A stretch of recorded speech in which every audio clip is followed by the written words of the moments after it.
কি বলতে শোনো, বলে কি আমি হোটেলে চলে যাবো, পরে আসবো, আমার মাথা খারাপ। বসো। কেমন আছেন? ফ্যান দেওয়া বন্ধ করেন রে দোষদা।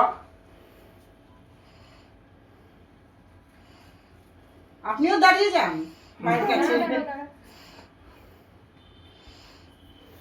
আচ্ছা।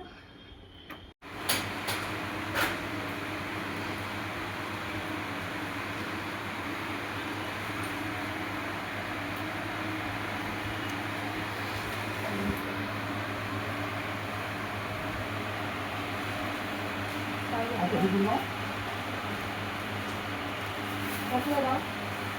বসেন না। দাও দাও। আসো না, আসো আসো আমার কাছে। মা ও আমার বাড়িতে থাকে।